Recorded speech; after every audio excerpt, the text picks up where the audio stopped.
حاضرین و سامعین، رونق اسٹیج، علماء، حفاظ، مشائخین طریقت، عزیز بچوں، میرے پیارے برادران طریقت، السلام علیکم ورحمۃ اللہ وبرکاتہ۔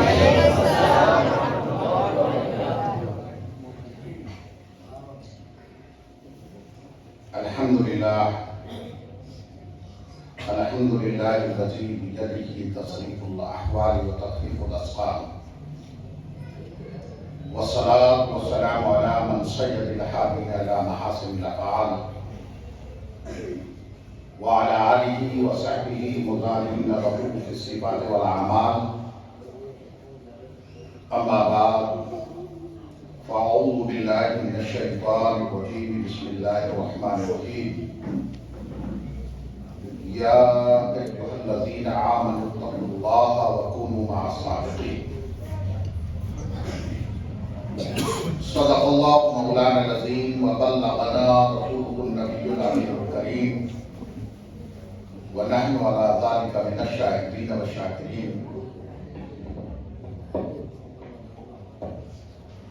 والحمد للہ رب العالمین۔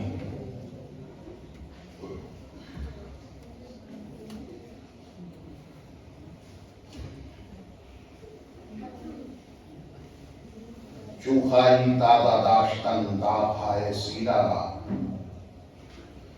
گاهی گاهی باز آن این قصه پالینه را۔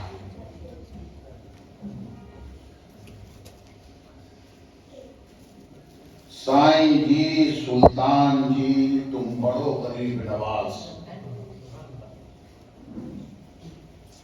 سائیں جی، سلطان جی، تم بڑو غریب نواز، ہم پوت کپوت تم ہی پتا کو لاج۔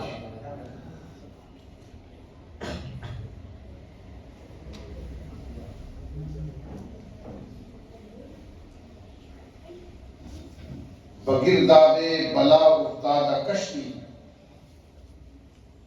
ضعیفانوں شکستہ رات و کشتی، بحق خواجہ عثمان حق، مدد کن یا معین الدین چشتی۔ حضرات محترم،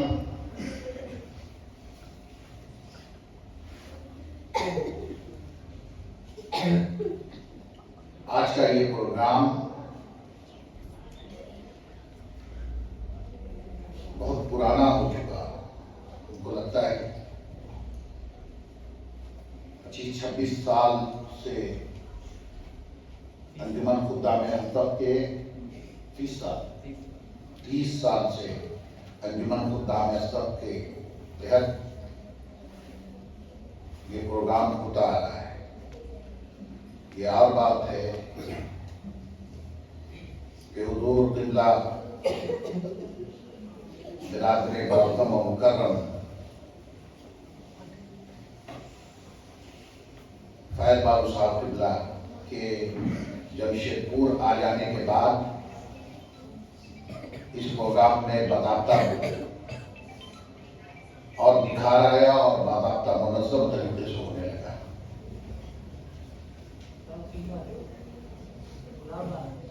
اللہ تعالیٰ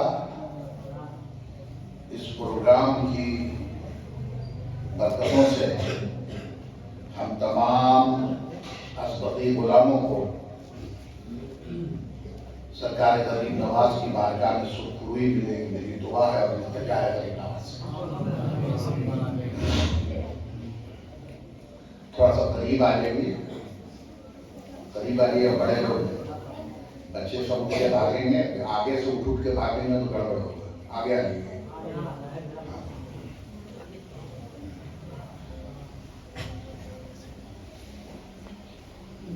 آج کے پروگرام کا رنگ تو آتشہ اس وقت ہو جاتا جب حضور قبلہ والد صاحب دامت برکاتہم القدسیہ تشریف لے آتے۔ آپ لوگوں کی محبت اور دعوت بیپناہ کوشش اور التجا گزارش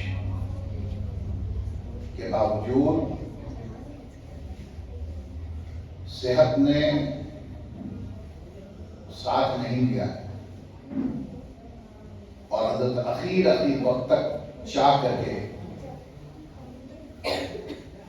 یہاں تک آنے کی ہمت نہیں جٹا سکے.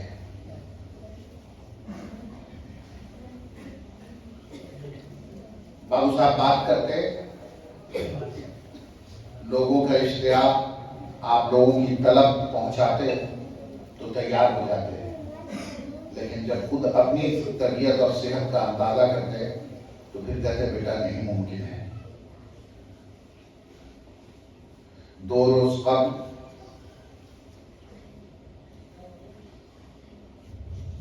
بھائی صاحب نے بات کیا اور جب حضرت نے مایوسی کے ساتھ کہا کہ نہیں بیٹا ممکن نہیں ہے تو ان کی آواز بھرا گئی.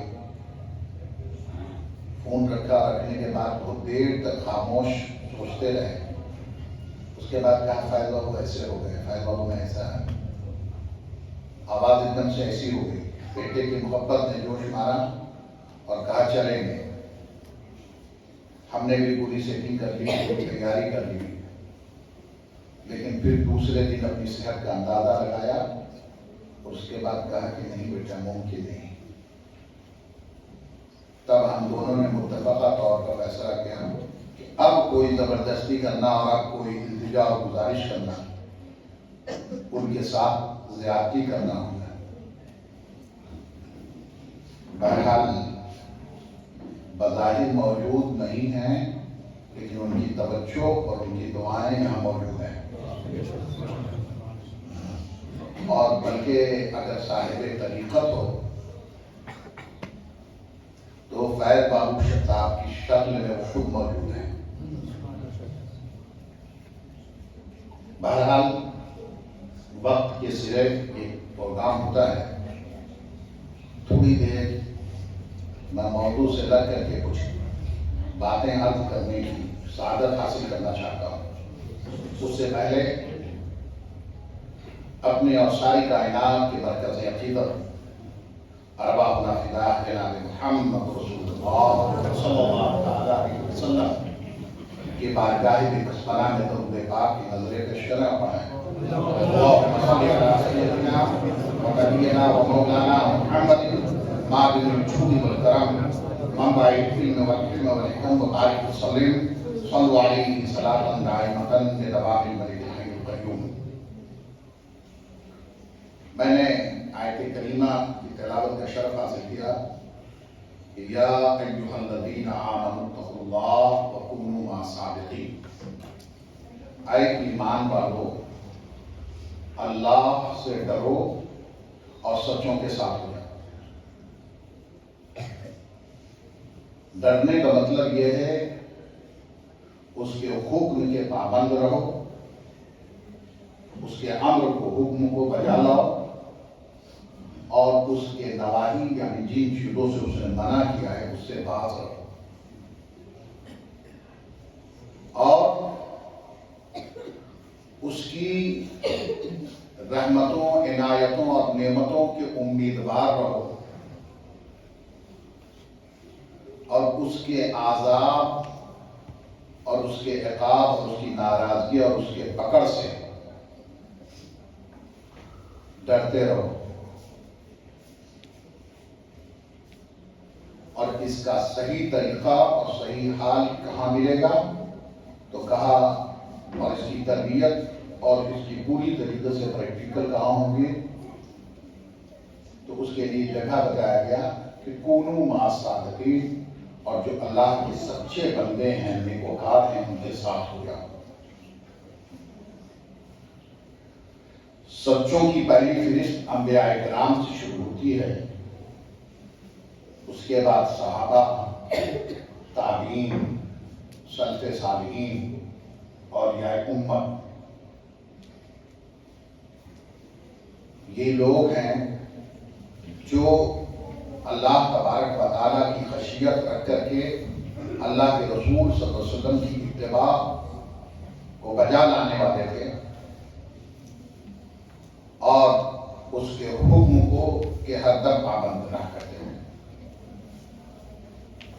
انہی کی سنگت اختیار کرنے کا حکم دیا گیا. اور اس کی وضاحت اور عام ہم لوگوں کے عہد کے لیے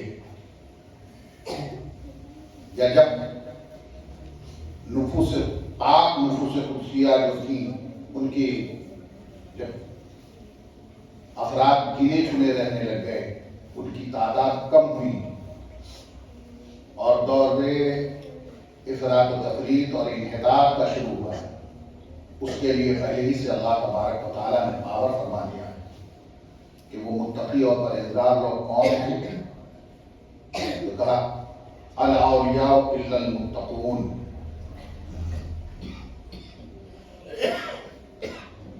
کہ اولیاء کرام ہی متقی ہیں.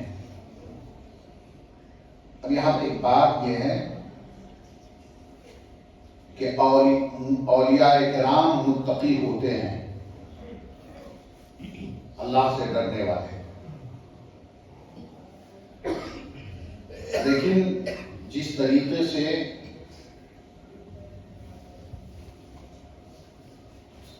نبوت، شہادت اور صدیقیت ایک مقام ہے جو اللہ تبارک و تعالیٰ کی طرف سے اپنے پسندیدہ اور برگزیدہ بندوں کو تفویض ہوتی ہے، ویسی ولایت بھی اللہ کی جانب سے عطا کی جاتی ہے. لیکن ان کی صفت یہ بتائی گئی کہ وہ متقی ہوتے ہیں، پرہیزگار ہوتے ہیں، اللہ سے ڈرنے والے ہوتے ہیں، اللہ کا حکم حمادت بجا لانے والے ہوتے ہیں. اور اللہ تبارک و تعالیٰ انہیں اپنی نعمتوں سے سرفراز فرماتا ہے. اب تو یہ حال ہو گیا ہے ہمارا کہ جہاں کوئی معمولی طور پر نماز روزہ کا پابند ہوا اور عام آدمی سے تھوڑا ہٹ کر کے دینداری کی راہ میں لگا، ہم اس کے انتقال کے بعد ولی ہونے کا لیبل اس کے اوپر چپکا دیتے ہیں اور ولی بنانے لگتے ہیں. ولی ہمارے اور آپ کے بنانے سے کوئی نہیں بنتا ہے، ولی تو اللہ تبارک و تعالیٰ بناتا ہے. ہر عالم اگر وہ اپنے علم کی روشنی میں اپنے عمل کو آراستہ کر رہا ہے تو وہ نیک اور صالح اور صالحین کے زمرے میں تو ہو سکتا ہے، لیکن ولی نہیں ہو سکتا ہے. ہمیں حق وہ عالم جو حق و صداقت کے ساتھ پاکبازی کے ساتھ زندگی گزارتا ہے، اس کو بھی ولی بنانے کی چکر میں لگ جاتے ہیں. اس سے کوئی یہ نہ سمجھے کہ ہمیں کسی کا مقام اور منصب گھٹا رہا، لیکن ولایت اللہ تبارک و تعالیٰ کی طرف سے تفویض ہوگا. اور جب اللہ تبارک و تعالیٰ اپنے کسی بندے کو، جس بندے کو محبوب بناتا ہے اسی کو ولی بناتا ہے.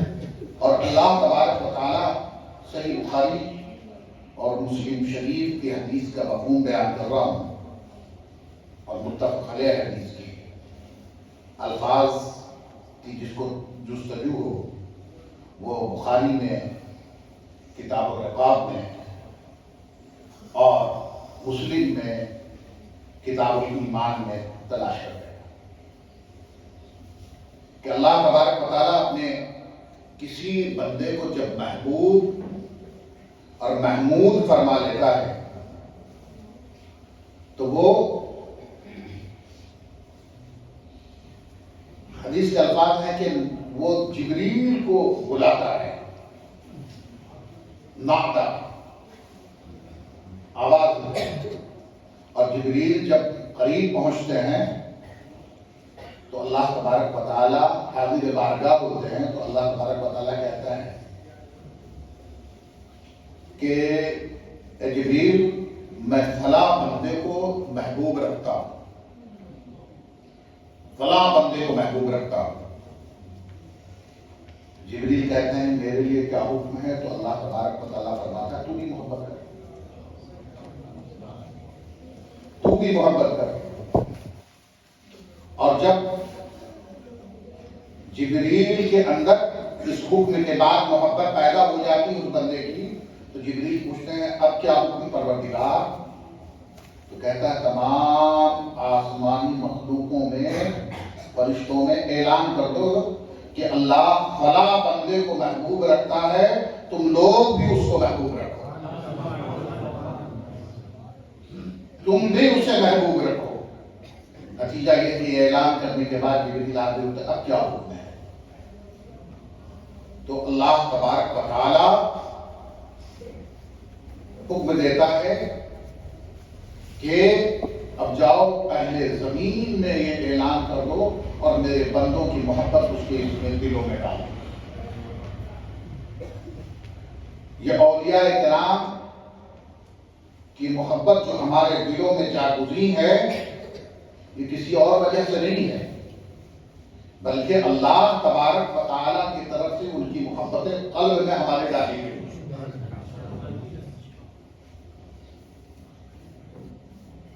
اور جب ان کی محبت لوگوں کے دلوں میں ڈال دی جاتی ہے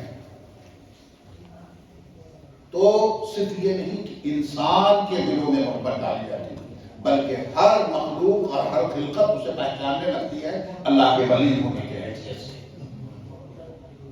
اور اللہ تبارک و تعالی اس بندے کو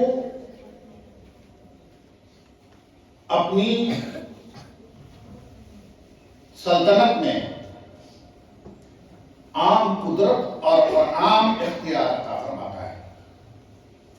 اللہ جب جس بندے سے راضی ہوتا ہے تو اس کے لیے فرمایا اس نے کہ اللہ جس سے راضی ہو جاتا ہے اور جس بندے کو محبوب رکھنے لگ جاتا ہے، دوست رکھنے لگتا ہے، اپنا ولی بنا لیتا ہے، تو اس کے اللہ تبارک و تعالی زبان بن جاتا ہے جس سے وہ بولتا ہے، آنکھیں بن جاتا ہے جس سے وہ دیکھتا ہے،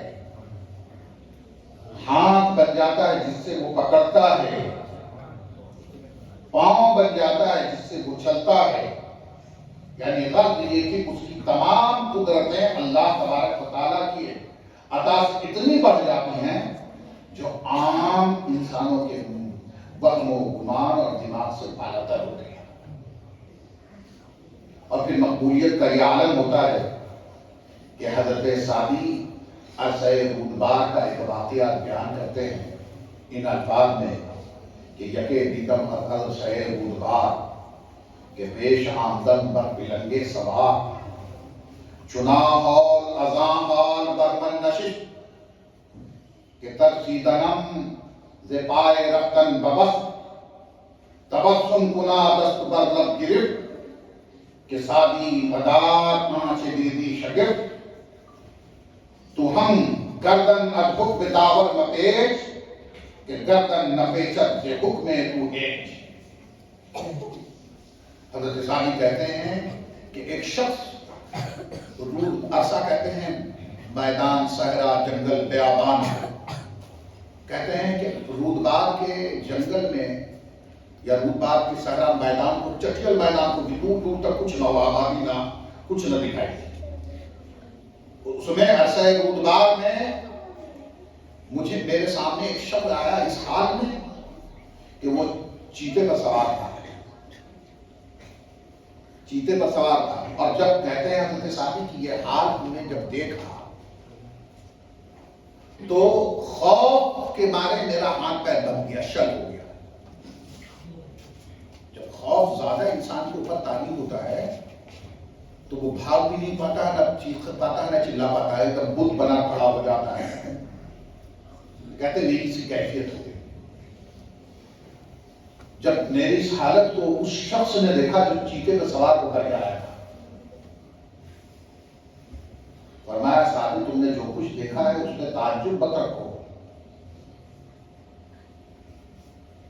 تعجب مت رکھو، تم خدا کے حکم میں وہ ہو جاؤ، اللہ تبارک و تعالی ساری خلقت تمہارے حکم کے تابع کر دے گی۔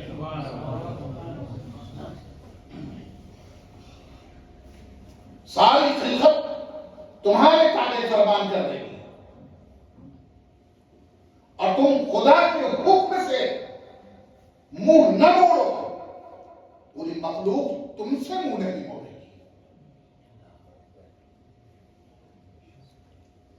اب دیکھو سرکار غریب نواز نے خدا کے حکم سے نہیں منہ موڑا،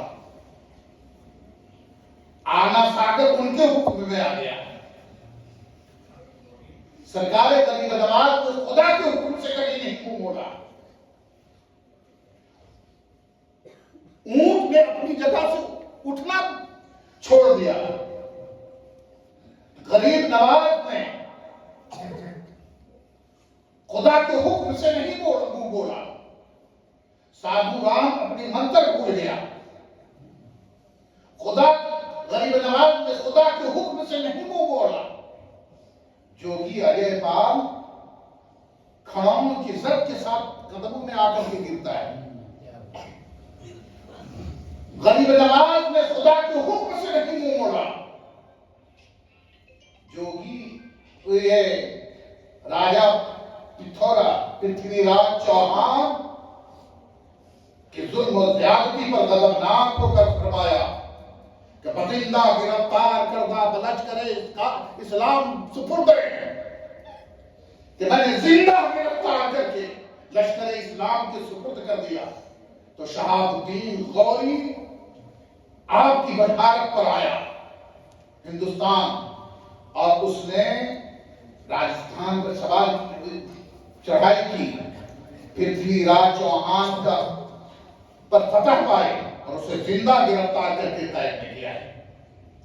یعنی جب بندہ اللہ کے حکم کے تابع ہو جاتا ہے اور اللہ تبارک و تعالیٰ اس سے محبوب رکھ لیتا ہے تو اس کی نہ زبان کو خالی ہونے دیتا ہے اور نہ اس کے بیان کو خالی ہونے دیتا ہے اور نہ اس کے کسی معاملے کو۔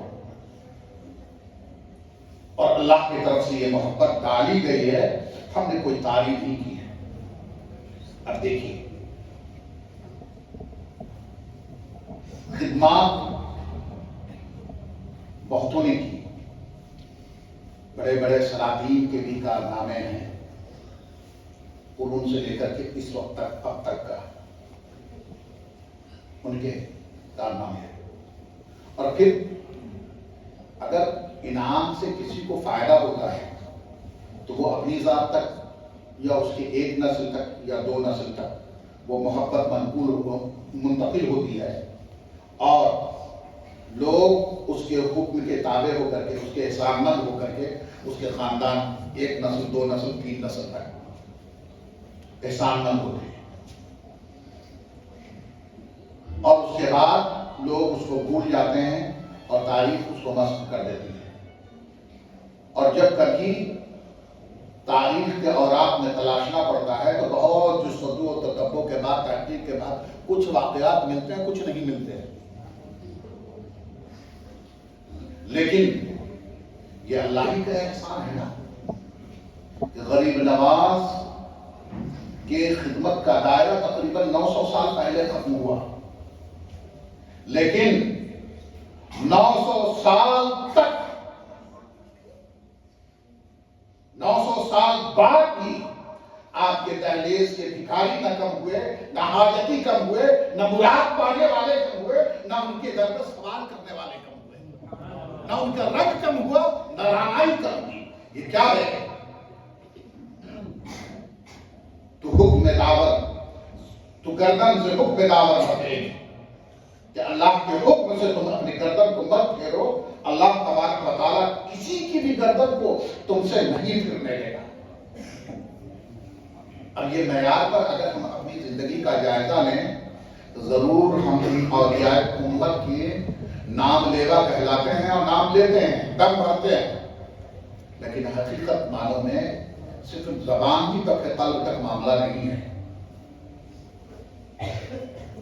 اور اگر یہ ہمارا معاملہ دل تک ہوتا، قلب تک ہوتا، تو یہ الزام آج دیتے ہوئے ہم نہیں کرتے کہ آر ایس ایس نے یہ کر دیا، بھاجپا نے یہ کر دیا، موہن بھاگوت نے کر دیا، مودی جی نے کر دیا، شاہ نے ایسا کر دیا، فلاں نے ایسا کر دیا۔ یہ سب ہماری بدعمالیوں کا نتیجہ ہے کہ زمانہ جسے تسخیر کرنے کے لیے، مسخر کرنے کے لیے بھیجا بنایا گیا تھا، وہ زمانہ اس کو مسخر کر رہا ہے۔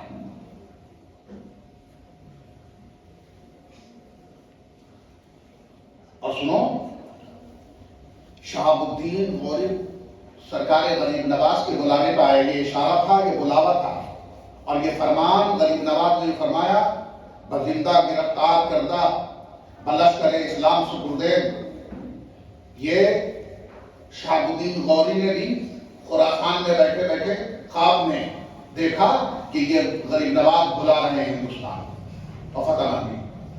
غریب نواز کا جب قافلہ ہندوستان میں داخل ہو رہا تھا تو وہیں شکست و ریت سے دوچار ہو کر کے وہیں شہاب الدین غوری واپس جا رہے تھے، شہاب الدین غوری واپس جا رہے تھے۔ وہ شہاب الدین غوری کے لشکر کو شکست و ریت سے دوچار کر دینے والا وہ 40 مرد فقیر اور مرد قلندر کے آگے کیوں ہو گیا؟ ساری تدبیریں اور سارے معاملات کیوں ہو گئے؟ دھرے کے دھرے کیوں رہ گئے؟ تو ماننا پڑے گا کہ اللہ ان سے محبت کرتا تھا، وہ اللہ سے محبت کرتے تھے، اور ہم یہ فطرت رکھی ہے اللہ نے کہ جس سے محبت کیا جاتا ہے اسے تباہ نہیں ہونے دیا جاتا ہے، برباد نہیں ہونے دیا جاتا ہے۔ اللہ غریب نواز سے محبت کرتا تھا، ان کے 40 الفقراء سے محبت کرتا تھا، ان فقراء سے محبت کرتا تھا، لہذا انہیں بھی سلامت رکھا اور انہیں بھی سلامت رکھا، ان کے ماننے والوں کو سب کو سلامت رکھا، اور آج بھی ان کی درگاہ کو سلامت رکھا، اور ان کے دم سے ہم سب کو سلامت رکھا۔ غریب نواز کی خیرات ہے۔ نعرہ تکبیر، نعرہ رسالت، یہ غریب نواز کی ہی خیرات ہے کہ ہماری مسجدیں ہندوستان میں زندہ ہیں، ہماری درگاہیں زندہ ہیں، ہمارے ادارے زندہ ہیں، ہماری سرگاہیں زندہ ہیں، یہ سب غریب نواز کو بتائے مرنے میں کرتے ہیں۔ اور غریب نواز تو اللہ کے رسول صلی اللہ تعالیٰ علیہ وسلم نے دوسری ادھر جاؤں گا بہت لمبی ہو جائے گی گفتگو، درود پاک پڑھ لیجیے، اللہم صلی علی سیدنا و نبینا و مولانا محمد کما تحب و ترضى بأن تصلي عليه صلاة تبقى وتدوم بدوام الملك الحي القيوم۔ اب یہ بات کہ ٹھیک ہے اللہ نے ان سے محبت کی تو ان کا انعام بھی اللہ تبارک و تعالیٰ نے اپنی بڑا عظیم رکھا، اور وہ کیا عظیم رکھا؟ انہیں بڑا ہم اور آپ نہیں بنا رہے ہیں اور نہ بنا سکتے ہیں، یہ رحمت الزام ہے، اللہ بڑا بنا ہے۔ جب اللہ تبارک و تعالیٰ کا جلال کم ہوگا اور اللہ کے رسول صلی اللہ تعالیٰ علیہ وسلم کی تصدیق سے وہ راضی ہو کر کہے گا ارفع رأسک یا محمد، سر اٹھائیے اے محمد، آپ کو اتنا دیا جائے گا کہ آپ راضی ہو جائیں گے۔ وَلَسَوْفَ يُؤْتِيكَ رَبُّكَ فَتَرْضَىٰ، جب یہ مستہ آ جائے گا سرکار سر اٹھائیں گے تو اللہ تبارک و تعالیٰ فرمائے گا کہ اے محبوب، میزان لگانے سے پہلے، عمل تولنے کا عمل کرنے سے پہلے ان لوگوں کو تو بھیج دیں جو میرے مخلصین اور صادقین بندے ہیں، ان کو تو جنت میں بھیج دیں جو بلا حساب و کتاب جائیں گے، جو بلا حساب و کتاب جائیں گے جنت میں، انہیں بھیج دیں۔ اور ان کی تعداد راوی حدیث کے مطابق 70,000 ہے یا 7 لاکھ۔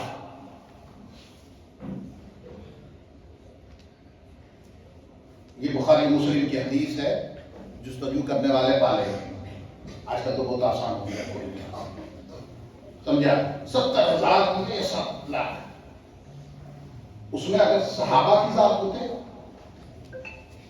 تو 1,24,000 تو صحابہ کرام ہیں، انہی سے خانہ پورا ہو جاتا 70,000 کا۔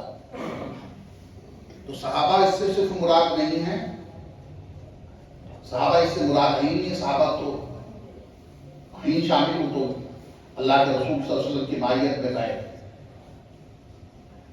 صحابہ صرف مخاطب اس سے مراد ہوتے تو اللہ کے رسول صلی اللہ علیہ وسلم فرماتے کہ تم میں سے 70,000، اور کوئی بھی صحابی کسی بھی وجہ سے اعلیٰ افضل ہے، اس بنیاد پر کہ اس نے ایمان کی دولت سے سید عالم صلی اللہ تعالی علیہ وسلم کو حیات ظاہری میں دیکھا ہے، دیدار سے مشرف ہوا ہے، لائسمت اور یہ امت ہے صحابہ کرام۔ پھر صحابہ کرام کے درمیان یہ بیان کیا تو صحابہ کرام نے عرض کیا یا رسول اللہ اس میں کچھ اضافہ فرمائیے، یہ کم ہے سرکار، یہ کم ہے، اس میں اضافہ کیا ہے۔ تو اللہ کے رسول صلی اللہ تعالی علیہ وسلم نے فرمایا کہ ہر 70,000 اپنے ساتھ 70,000 کو لے کر کے جائے گا، اور اس کے بعد کہے کہ وہ سلسلے کی صورت میں ہوں گے، یعنی سلسلہ کہتے ہیں زنجیر کو کڑی بنانے کو، سلسلہ کو بھی سلسلہ کہتے ہیں کہ فلاں کا ہاتھ فلاں میں، فلاں کا ہاتھ فلاں میں، فلاں کا ہاتھ فلاں میں، فلاں کا ہاتھ فلاں میں، اعلیٰ منتہا سید عالم صلی اللہ علیہ وسلم۔ تو سلسلہ بنائے ہوں گے، اور وہ سلسلہ بنا کر کے اس نے سب کو ایک بار بھی حکم ہوگا اللہ تبارک و تعالیٰ کی طرف سے کہ جنت میں داخل ہو جاؤ بلا حساب، اور ان میں کا پہلا جو ہوگا وہ پہلے بھی داخل ہوگا۔ وہ اللہ تبارک و تعالیٰ کے بارگاہ میں ان کے وہ ناز ہیں کہ وہ اللہ تبارک و تعالیٰ سے کوئی افسانہ نہیں، حدیث کے ماخذ ہیں یہ سب۔ وہ پہلا اس وقت نہیں داخل ہوگا جب تک کہ اپنے کڑی کے آخری کو ساتھ میں نہ لے لے، اور سنو کو اتنے پہ صبر نہ ہوگا جب اذن عام ہو جائے گا کہ وہ اللہ تبارک و تعالیٰ کی بارگاہ میں، سرکار کی بارگاہ میں آئیں گے اور کہیں گے کہ یا رسول اللہ فلاں فلاں اتنے رہ گئے، اتنے رہ گئے، تو سرکار کہیں گے جاؤ اب رحمت باری جو اس پہ تم بھی کہو۔ تو وہ عرض کریں گے اللہ کی بارگاہ میں کہ پروردگار میرے کچھ بھائی تھے جو جہنم میں چلے گئے، ڈال دیے گئے، وہ ہمارے ساتھ نمازیں پڑھتے تھے، ہمارے ساتھ روزے رکھتے تھے، تیری یاد میں رہتے تھے، لیکن کچھ کمی کی بنیاد پر، کچھ کوتاہی کی بنیاد پر وہ چلے گئے، پروردگار انہیں نکال دے۔ تو جانو کیا حکم ہوگا؟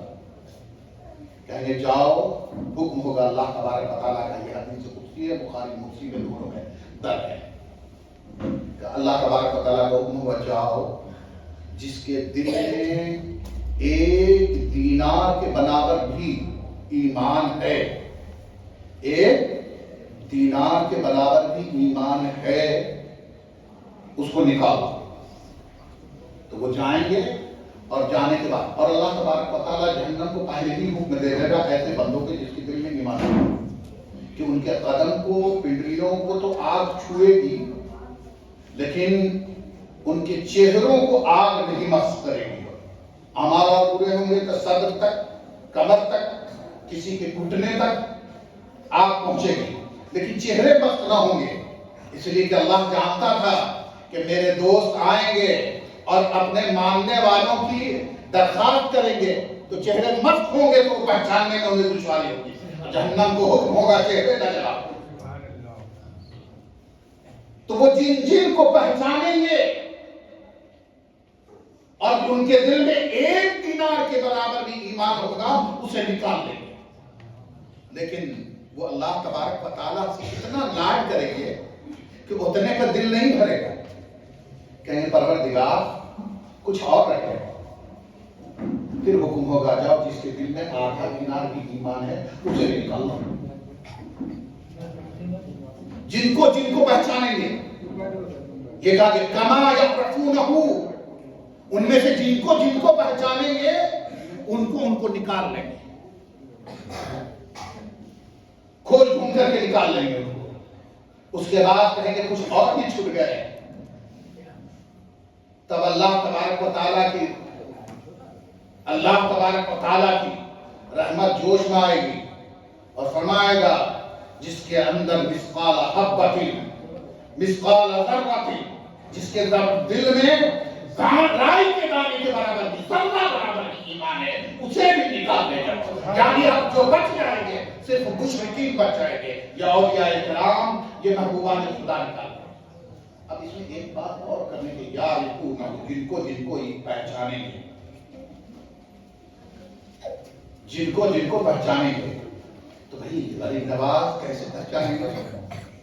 اتنے بڑا سلسلہ چشتی یا بزرگان دین مشاہد نے طریقت کس کو پہچانے؟ اس سے یہ بھی ملتا ہے کہ کہا گیا ہے کہ قبروں پر جب جاؤ قبرستان پہ تو وہ مردے جو ہیں سلام کا جواب بھی دیتے ہیں اور آنے والے کو پہچانتے بھی ہیں، اور پہچانتے ہیں تو یاد بھی رکھتے ہیں۔ تو سنو، ان کی عرس میں جایا کرو، ان کے قبروں پہ جایا کرو، ان کے لیے احسان ثواب کیا کرو، ان کے لیے نظریں کیا کرو، لنگر اٹھایا کرو، تاکہ وہ پہچانے تمہیں اور کل وہ حشر میں کام آئے۔ اسی سے پہچانو۔ السلام علیکم یا اہل القبور، اسی لیے بچائیں کہ طریقت عرس کی تاکید اور بارگاہ شیخ الشیوخ اور اپنے سلسلے کے بزرگوں کی بارگاہ میں حاضر دینے کے لیے، وہ اپنے عرس کی بھیڑ بڑھانے کے لیے یا نذرانہ کی تعداد بڑھانے کے لیے یا لنگر کی دیکھ بڑھانے کے لیے نہیں بلاتے، تمہارے نفع کے لیے یہ اصول ہے۔ اس کی راز پر اس کے بھید تک تمہارے دماغ پہنچے گا۔ السلام علیکم یا اب دیکھیے، اب آپ کے پاس کوئی بہت قریب عزیز شاگرد ہے ہم لوگوں کا، ہمارا بہت زمانے تک نہیں آتا ہے، یا حضرت والا کا قریب عزیز شاگرد ہے یا مرید ہے، لمبے عرصے تک نہیں آتا ہے۔ جب بچپن میں آیا تھا 14 سال 15 سال کی عمر میں، یہ چھوٹے چھوٹے صورتوں کے رضا اللہ کی عمر میں، اور ایک بیگ آیا کیا نام ہے ضیاء اللہ کی حالت میں، پہچان نہیں پائے۔ حضور پہچانا نہیں، میں فلاں ہوں۔ تارکہ اچھا تم ہو بیٹا، آیا جایا کرو تو پہچانیں گے، آیا جایا کرو تو پہچانیں گے، آتے جاتے نہیں تو پہچانیں گے کیسے؟ لہذا یہاں پہچان بناؤ اپنے مشائخ نے طریقت اور اپنے سلسلوں کے بزرگوں سے، مضبوطی سے ان کی پہچان بناؤ، اور جب یہاں پہچان بنے رہے گی تب وہاں پہچانیں گے اور جہنم سے نکال کر کے لے جائیں گے، اس سلسلہ میں سلسلہ کا پہچان پہنچے گا۔ اللہم صلی وسلم علی سیدنا و نبینا و مولانا محمد کما تحب و ترضى بأن تصلی علیہ صلاۃ تبقى وتدوم بدوام الملک الحی القیوم۔ اس کے بعد یہ آپ نے سنا ہوگا بہتوں سے کہ کوئی پکڑ کر کے کہے گا حضور آپ کو ایک لوٹا پانی دیا تھا، اس کے بدلے میں میری سفارش کی، آپ کی یہ خدمت کی تھی، ضیافت کی تھی، آپ کی صحبت میں اتنا دیر بیٹھا تھا، یہ کیا تھا، تب جا کر کے پہچان ہوگی۔ اچھا جب ان کا معاملہ حل ہو جائے گا تو تمہیں بھی ساتھ لے کے جائیں گے۔ اور سنو، اس سے اس حدیث کی اور تشریح یہ ہو جاتی ہے کہ اپنے بات حل ہو جانے کے بعد یہ مشائخ کی طریقت کسی کو نہیں چھوڑیں گے، اپنے سلسلے کے تمام لوگوں کو، اپنے ماننے والے چاہنے والوں کو۔ اس کی اور تصدیق ہو جاتی ہے اس سے کہ سنو، حضور سلطان المحققین مخدوم جہاں شیخ شرف الدین احمد یحییٰ مدینی رحمۃ اللہ تعالیٰ علیہ رضی اللہ تعالیٰ کے وصال کا وقت تھا، سب لوگ آ رہے تھے، دعائیں کر رہے تھے، مرادیں لے رہے تھے، آپ کی حالت کو دیکھ کر پہچان رہے تھے کہ اب رفیق اعلیٰ سے ملاقات کا وقت آ گیا ہے۔ سمجھ میں آیا تھا؟ اور انہوں نے اتنے میں آپ کے باورچی تھے حضرت فتوحہ باورچی نے آپ کے قدم ناز کو پکڑ لیا اور سر و قطار ہوتے جائے۔ کہا فتوحہ اٹھو، کیوں پریشان ہوتے ہو؟ کہا حضور میرا کیا ہوگا؟ طلب کر کہا حضور میرا کیا ہوگا؟ کہا اللہ سے امید رکھو فتوحہ، وہ مایوس نہیں کرے گا۔ پھر بھی طلب کر کہا فتوحہ نے کہ حضور میرا کیا ہوگا، آپ تو جاتے ہو۔ جب بے چینی حد سے سوا ہوئی تو مخدوم کی رحمت جوش گائی اور کہا فتوحہ اگر خدا نے میری لاج رکھ لی تو تم ہی نہیں میں کسی کو نہیں چھوڑوں گا۔ اس لیے یہ اولیاء کرام ذات و صفات میں، منصب میں بھی، تمام معاملہ میں رحمت عالم کے مدارے عطا ہوا کرتے ہیں. اس لیے ان کی رحمت اپنے امت کو مایوس نہیں کرنے والی ہے. تو ان کی بھی محبت اور ان کی بھی رحمت جو ہے اپنے ماننے والوں اور چاہنے والوں کو مایوس نہیں کرنے والی. اللهم صل وسلم على سيدنا ونبينا ومولانا محمد كما تحب وترضى بأن تصلي عليه صلاة تبقى وتدوم بدوام ذلك القيوم. اور یہ مقام و مرتبہ اور یہ قربت اور یہ پہچان کس سے ہوتی ہے؟ خدمت سے ہوتی ہے. آج تو یہ ہے کہ مرید ہوئے بدحواب کھا گیا، 5 منٹ 7 منٹ بھی مرید ہونے کے بعد 1 گھنٹہ 2 گھنٹہ نہیں، بلکہ کم سے کم کا حکم ہے کہ مرید ہونے کے بعد وہ شخص اور اس دن قریب کے دنوں میں جتنا زیادہ سے زیادہ ہو سکے شیخ کی خدمت میں حاضر رہے. ایسا ریڈی میڈ کہ حضور ملاقات ہوئی اور حضور تھوڑا سا نہ بھر کر کے دیکھا نہ کچھ سنا، بس لگاتار شروع ہو گئے. حضور یہ دعا کر دیجیے، وہ دعا کر دیجیے. میں دکان کھولا ہے کیا دعا کر دیجیے؟ ٹھیک ہے. کبھی کبھی دعا ایک حقیقت بات یہ ہے، دعا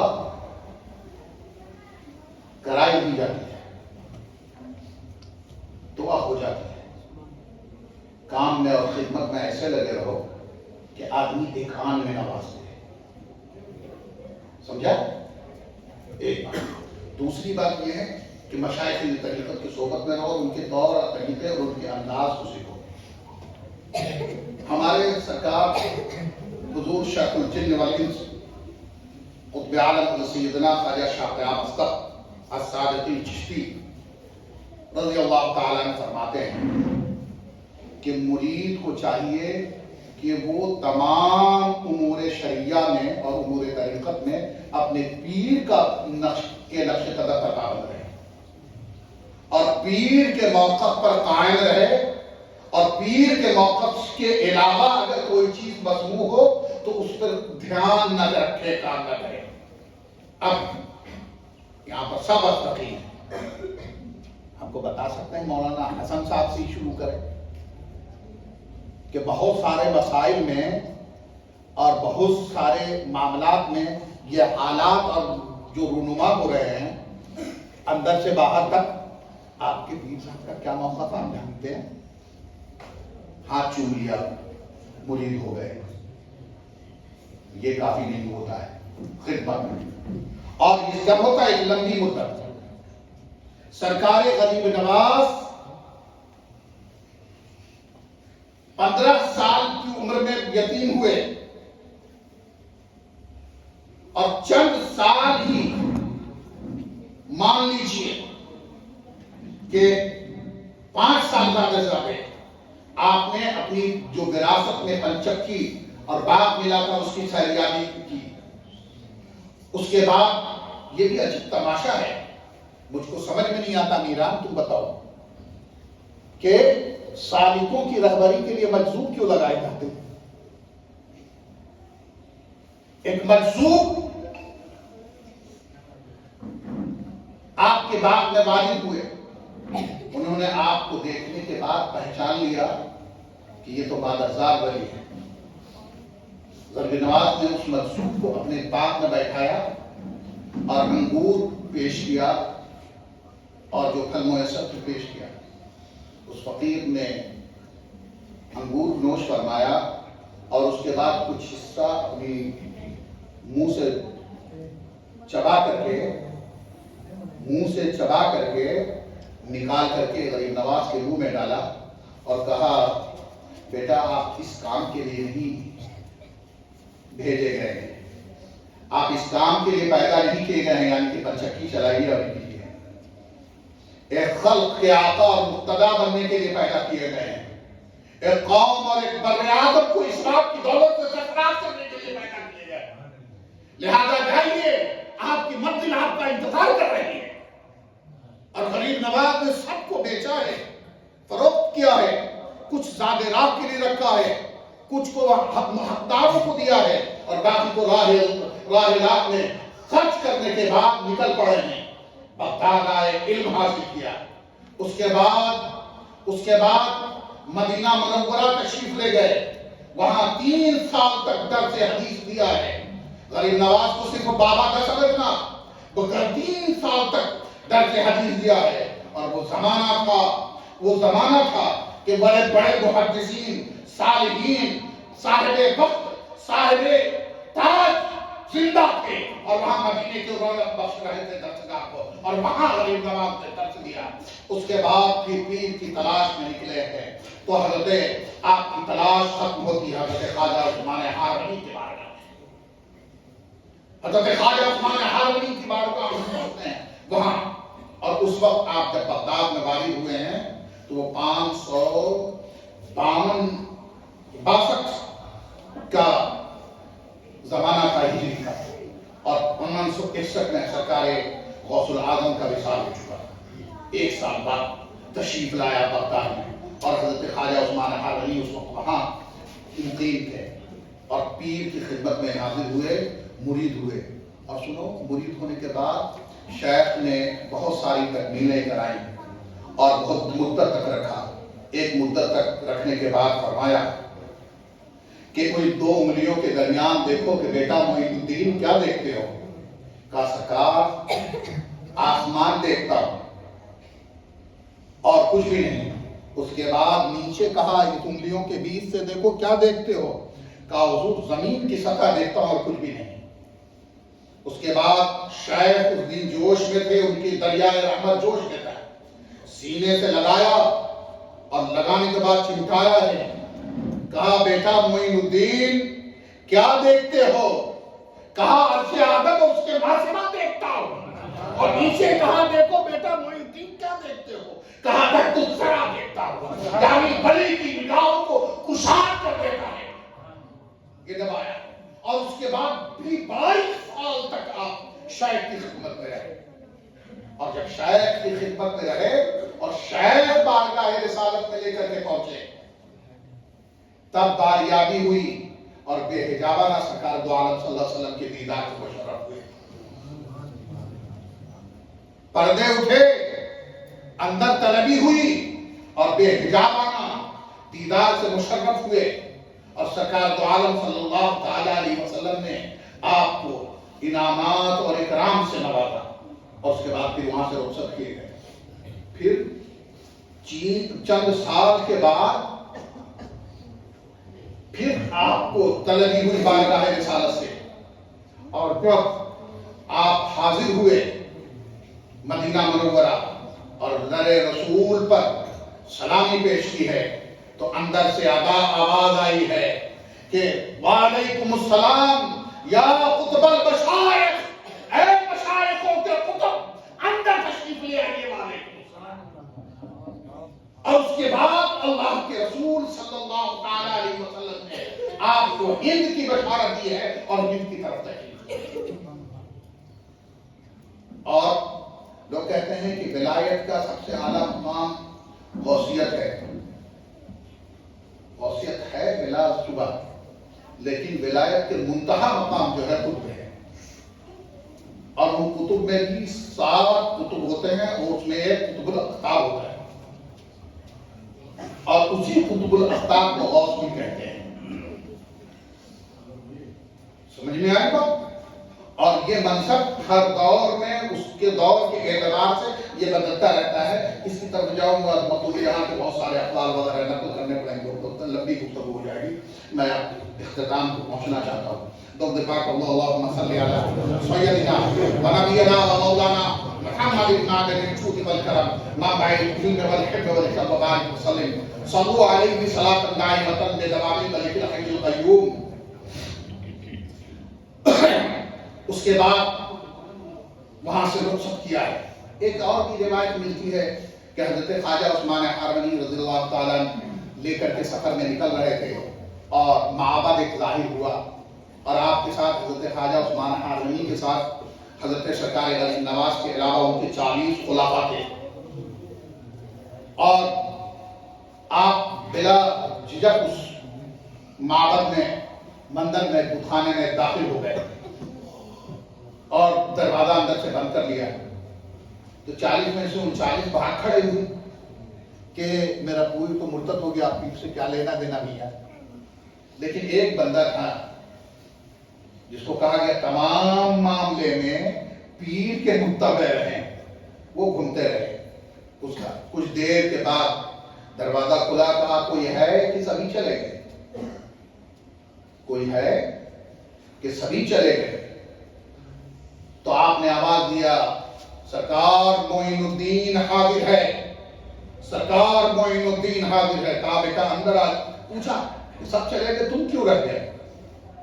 کہا ان سبوں کو پیر کے کام سے کام تھا، ہم کو تو پیر سے کام تھا.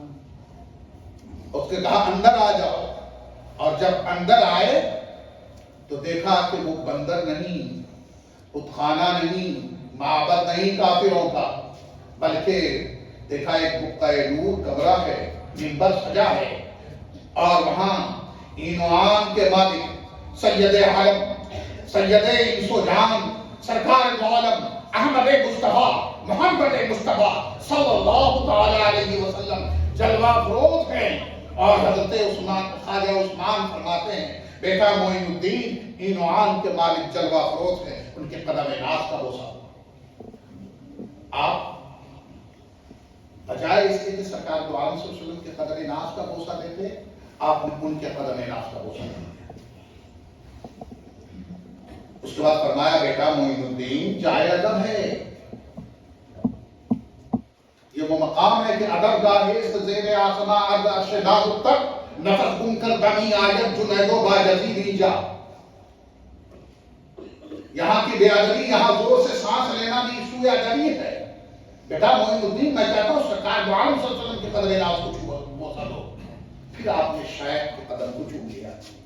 تیسری بار قدر جلال میں یہی تنبیہ کی گئی، تیسری بار بھی پیر کے قدم ناز کو چومتے ہوئے اور یہ کہتے ہوئے سرکار دو عالم صلی اللہ علیہ وسلم کے قدم و ناز میں جا گرے کہ اگر یہ قدم ناز نہ میسر آتے تو کہاں یہ قدم میسر آنے والے تھے. یعنی اس آدمی کا قدم نہ ملتا تو کہاں سرکار دو عالم تک رسائی ہوتی. اسی لیے ولایت کا پہلا مطلب ہے کہ فنا فی شیخ ہو جاؤ، اپنے شیخ میں گم ہو جاؤ اور اپنے مشائخ کے طریقت میں پوری طرح رکھ جاؤ، تو اس رنگ جو ہے تمہیں رسول اللہ صلی اللہ علیہ وسلم کے رنگ میں رکھے. مقصود صرف یہ ہے اس طریقے سے کہ تم شیخ کے رنگ میں رکھو، شیخ رسول اللہ کے رنگ میں رکھے گا، اور رسول اللہ صلی اللہ تعالی علیہ وسلم اپنے رنگ میں رنگ کر کے اللہ تبارک و تعالیٰ کے رنگ میں رکھے گا. اور یہ سب کو کہا گیا صبغۃ اللہ، یہ سب اللہ کے رنگ ہیں. اللہم صلی وسلم علی سیدنا و نبینا و مولانا محمد کما تحب و ترضى تصلی علیہ صلاۃ تبقى وتدوم بدوام الملک الحی القیوم. حضرت سرکار محبوب الہی کی، سرکار غریب نواز کی یہ ادا و انداز، یہ ادا و انداز سرکار دو عالم صلی اللہ علیہ وسلم کو بھی محبوب ہوا، پسند ہوا. سینے سے لگایا، ہند کی ولایت عطا کی اور کہا جاؤ ہندوستان. اب ہندوستان میں نہ کل کوئی غریب نواز کا بھی دور پایا تھا، نہ آج بھی اور پائے گا، بلکہ یوں کہے کہ سچے دل سے اور سچی عقیدت سے ان کے نقش قدم پر چلتے ہوئے کسی غلام میں غریب نواز کا بھی کوئی نہ بگاڑ سکے گا. اس لیے کہ ان کو عطا ہوا ہے تو ان کے دوپہر سے ہم بھی سید عالم صلی اللہ علیہ وسلم کی عطا کرنا ہے. بشرطے کیوں؟ اور غریب نواز نے کیا سکھایا؟ تین باتیں کی. ایک قول کر کے اس کی تھوڑی سی وضاحت کر کے ختم کروں، اس لیے کہ ہم چاہیں گے تھوڑی سی بات ساتھی کو سن لیں. دو کے پاک اللہ صلی اللہ سیدنا شفیعنا و مولانا محمد بن ماجد الجود والکرم مع الدین والحلم والحکم وبارک وسلم صلی علیہ صلاۃ دائمۃ بدوام الملک الحی القیوم. اب سنو، غریب نواز نے فرمایا اپنے مریدین متصلین کے لیے کہ اپنے اندر، سنو مولانا صاحب، اپنے اندر سورج کی سی سخاوت پیدا کرو، اپنے اندر سورج کی سی سخاوت پیدا کرو، اپنے اندر دریا کی طرح اب وہ درگزر پیدا کرو، اور اپنے اندر زمین کی سی خاکساری پیدا کرو، اور خلق خدا کی ضرورت اور حاجت سے صرف نظر نہ کرو.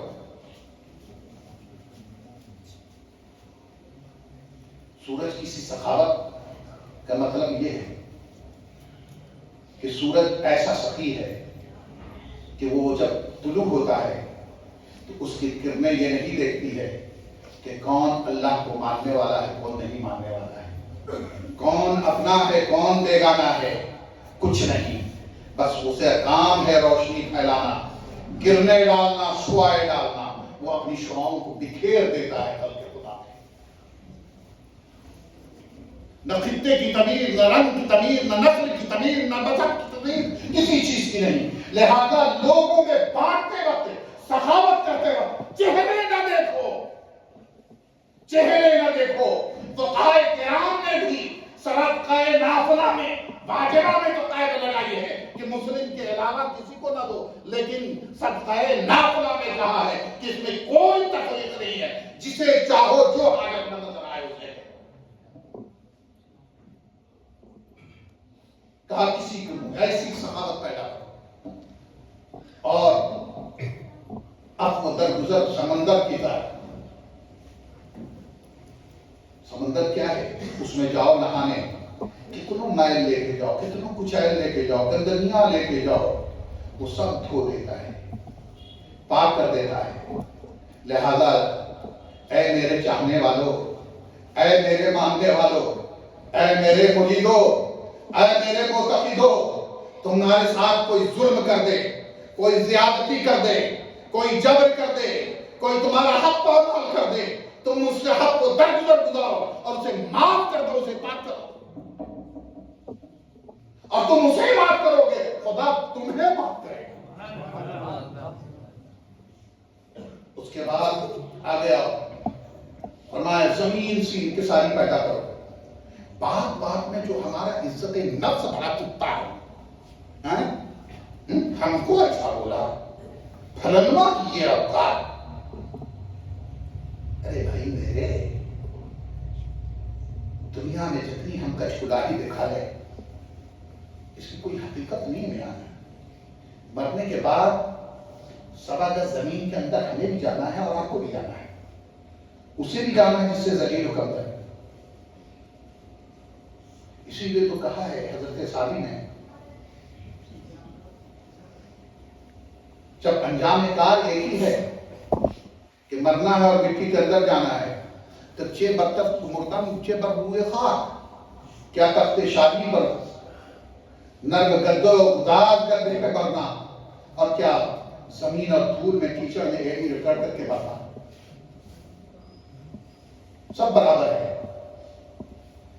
وہاں تو کام اور سب آنے کو ہے، جو کچھ وہ تو ان اکرمکم عند اللہ اتقاکم، اللہ کی خشیت، اس کی تابعداری، اس کے رسول کی محبت، اس کے نیکوکار بندوں کی اتباع اور سنت کام آنے کو ہے.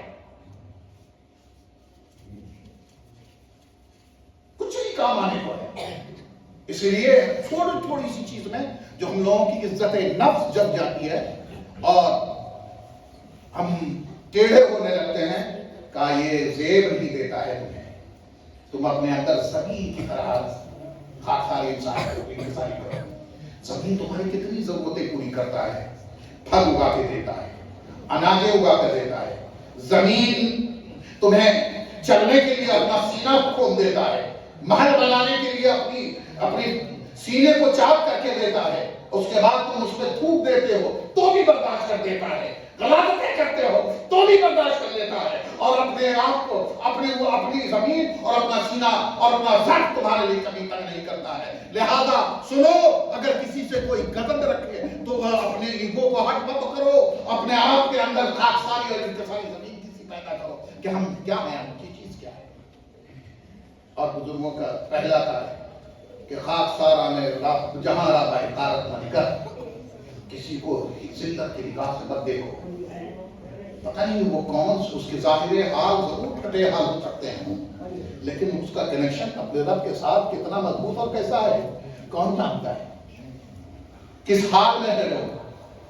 تو میں اس سے بچنے کے لیے اتنا کہتا ہوں کہ سب کو اپنے سے افضل سمجھو، یہ تو آج ہمارا ظرف نہیں ہے اور اس کو ہم تاب نہیں لا سکتے ہیں حضرت سید نذیر الرشاد صاحب، تو کم سے کم اتنا تو ضرور کرو کہ کسی کو اپنے سے اعلیٰ نہیں سمجھ سکتے ہو تو کم سے کم ہر ایک کو اپنے برابر کا سمجھو، اور جب اپنے برابر کا ہم سمجھنے لگ جائیں گے، اپنے برابر کا سمجھنے لگ جائیں گے تو کسی کے ساتھ ناانصافی نہیں کریں گے، کسی کے ساتھ ظلم نہیں کریں گے، کسی کے ساتھ زیادتی نہیں کریں گے، اور کسی کے حق کو پامال ہم نہیں کر سکتے ہیں، اور کسی کو بے عزت نہیں کریں گے بلکہ برابر میں بیٹھائیں گے۔ اللہ تبارک و تعالیٰ ہمیں اور آپ کو یہ ہے۔ اور غریب نواز سلطان شمس الدین التمش کا زمانہ تھا، چک بندی ہو رہی تھی، غریب نواز کے یہاں ایک معمولی سا ان کا مرید اور کسان نچلے در کا مرید تھا، کتنا معتقد تھا اس کی صلاحیت، وہ آیا دہائی دیتے ہوئے کہ حضور دہلی کے سلطان نے، غریب نواز کیوں کہتے ہیں، دہلی کے سلطان نے میری زمین چک بندی میں لے لی ہے، تو آپ حکم فرما دیتے، پروانہ لکھ دیتے سلطان شمس الدین التمش کو، اپنی نالین اسے سند میں دے دیتے، تو شمس الدین التمش یا نالین لے کے بھیجتے اور کہتے یہ نالین دکھا دے میری، اور کہنا کہ غریب نواز نے بھیجا ہے کہ یہ زمین تو واپس کر دے، تو سلطان شمس الدین التمش سب کے بل اسے لگا لاتا ہے۔ لیکن غریب نواز نے کہا کہیں میرے اس غلام کو، اس فقیر کو تکلیف نہ ہو، دربار شاہی میں اسے انٹری ملے کہ نہ ملے، لہذا کہا چل میری ساتھ چلتا ہوں، اور اسے ساتھ لیا ہے، اور سلطان شمس الدین التمش کی بارگاہ میں جا کر کے چارہ سازی کی ہے اس کی، اور اس کی زمین دلائی ہے۔ سلطان شمس الدین غلامانہ کھڑا ہوتا ہے اور کہتا سرکار زحمت کیوں کی، کہا کہ پتہ نہیں اس کی رسائی ہو۔ تو سنو، اس غریب نواز سے ہم یہ توقع رکھتے ہیں کہ اگر ہم ان کے نام لیوا غلام ہیں تو سرکار غریب نواز کل حشر میں ہماری لاج رکھیں گے اور ہاتھ پکڑ کر کے لے جائیں گے۔ ہم پوت کپوت تمہیں پتا کو لائے، ہم کمینے ہیں، نالائق کو نکلتے ہیں، لیکن ہم آپ کے غلام ہیں غریب نواز، اور آپ سچے گرو ہیں۔ امیر خسرو نے کہا ہے کہ سانچے گرو کا بال کانا مرے نہ مارا جائے۔ اگر سچے گرو کا غلام ہے، سچے آقا کا غلام ہے، اگر کانا بھی ہے، نکاما بھی ہے، ناکارا بھی ہے، تو سچے گرو کی وجہ سے لاجت کی جائے گی اور وہ سچا گرو بچائے گا، اور وہ سچا گرو کوئی ہے تو میرا غریب نواز ہے، میرے خواجہ قطب الدین کا پیارے کی ہے، وہ میرے بابا فرید الدین کا شکر ہے، وہ میرے محبوب الہی ہے، وہ میرے خواجہ نصیر الدین چراغ چشت ہے، وہ حضرت فخر پاک ہے، میرے سرکار ابتق ہے۔ ان کے صدقے میں اگر سچی غلامی ہم ان کی کر لیں اور ان کے نقش قدم پر چل لیں تو میرا دنیا میں بھی میرا پاؤ ہو جائے گا، آخرت میں بھی۔ والسلام علیکم ورحمۃ اللہ وبرکاتہ، الحمد للہ رب العالمین، السلام علیکم ورحمۃ اللہ وبرکاتہ۔ وعلیکم السلام۔